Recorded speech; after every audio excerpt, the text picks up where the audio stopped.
Isso é um ato administrativo, tá? É importante a gente usar já essa terminologia, porque é o que o órgão ambiental utiliza, porque é o que se fala nesse meio de licenciamento ambiental.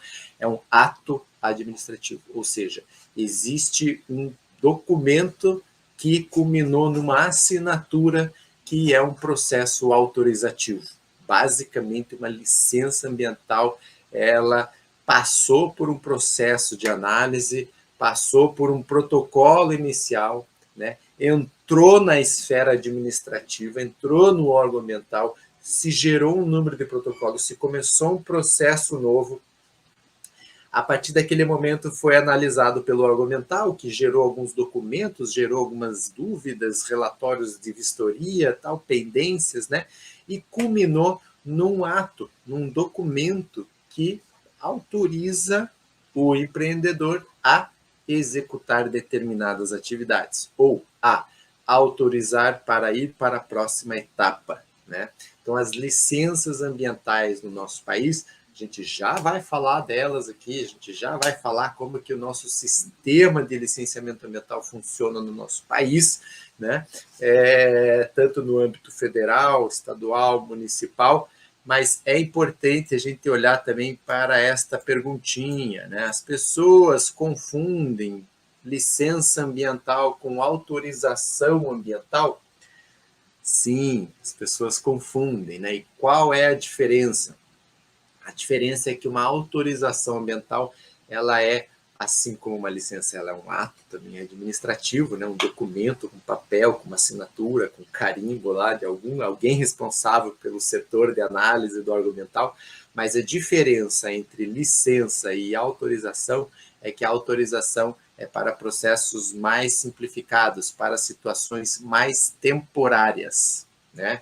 Geralmente se autoriza por meio de autorização ambiental alguns tipos específicos de atividades e algumas delas que sabe-se que é só um período ali que vai acontecer, diferentemente da licença, que vai acompanhar a vida útil do empreendimento, né? E então, essa é a principal diferença. Se você entendeu aqui, manda um ali, entendi diferença, hashtag entendi a diferença, né? Autorização e licença. Licença é para um processo mais complexo, mesmo que sejam de menor porte, de menor impacto, você tem um processo de análise de documentação que demanda mais informações. Já a autorização, ela é para atividades mais temporárias, né? Vamos dar um exemplo, uma autorização de supressão da vegetação. A gente está falando de uma ASV, autorização de supressão da vegetação. Geralmente ela é um documento, uma autorização que está dentro de um processo de licenciamento, né? Nós temos um empreendimento que vai ser implantado lá, nós temos uma licença prévia, a gente já vai falar delas, temos a licença de instalação, só que a atividade de corte ali, a licença de instalação, ela não cita.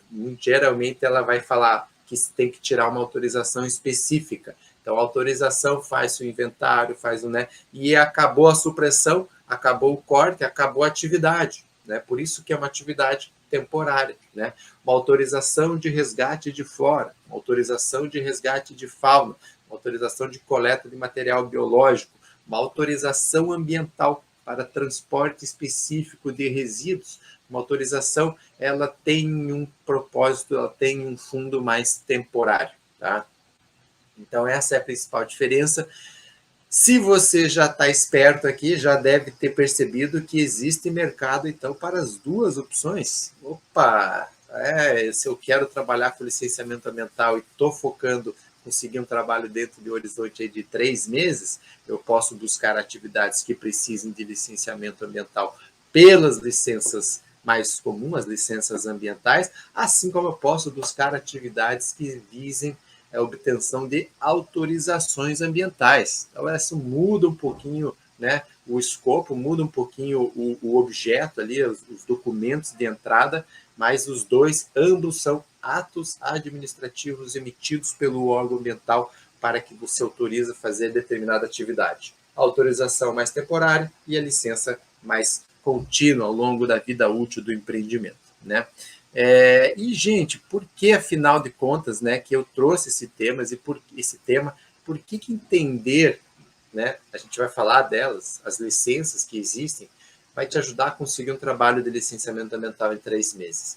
Porque faz parte de você, nessa busca por aprendizado, por capacitação, por conhecimento que vocês estão vivendo e estão buscando muito aqui, né, com a jornada do licenciamento ambiental e todas essas lives de aquecimento, se você conseguir entender que atividades exigem determinados tipos de licenças, você pode direcionar o teu planejamento, o teu mapeamento, a tua prospecção para também tipos de licenças. E quando você tiver bem, quanto mais você souber sobre as licenças, os tipos de licenças que existem, as suas funções, em que situações que elas são exigidas, mais vai ser fácil na hora de você conversar com futuros clientes, né? Então, quanto mais você tiver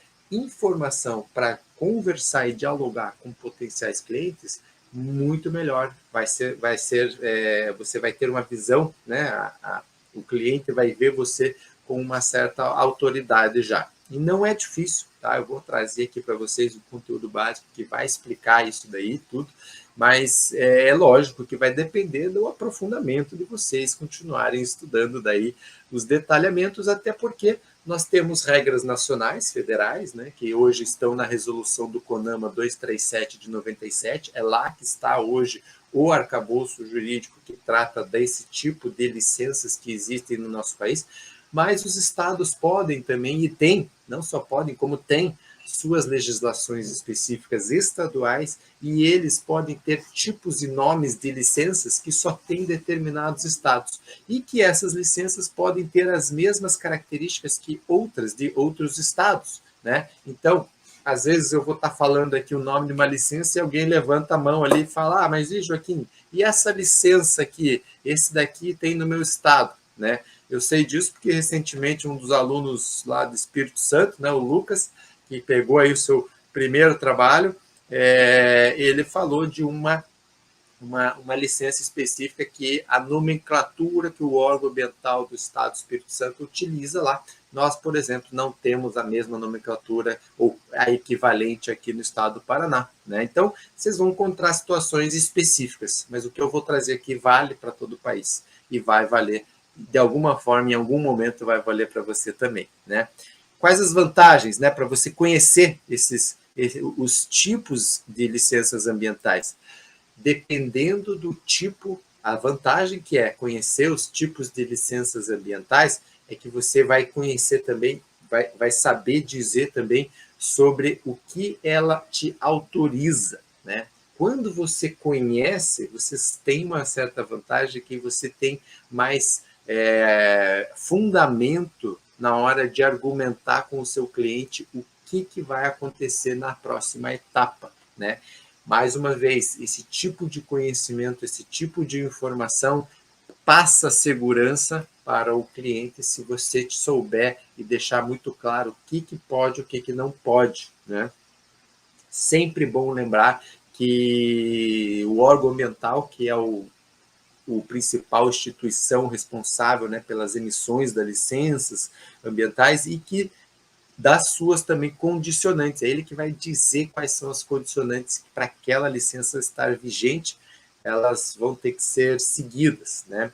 Então, você vai ver que algumas licenças têm características mais pontuais, temporárias, até mesmo as licenças também para fases específicas, outras já têm umas características de poderem ser mais amplas, mais longevas, né? Por mais uma duração maior de tempo. Então, uma das principais vantagens que eu particularmente acho que conhecer os tipos de licenças ambientais é que você vai poder cada vez direcionar melhor o teu cliente com as informações corretas de o que você tem que fazer e o que você pode, o que você não pode fazer. Tá? E se buscar clientes, captar clientes, conseguir clientes é uma das principais dificuldades de vocês, você consultor e consultora ambiental, porque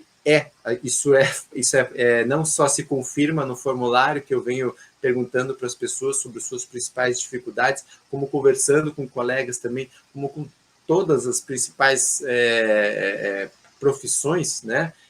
A arte de você conseguir cliente é sempre um gargalo. Então, se tem algum ponto que você pode fazer para melhorar teu relacionamento com o teu cliente e a forma como você passa informação, isso vai te dar uma vantagem maior também na hora de você captar.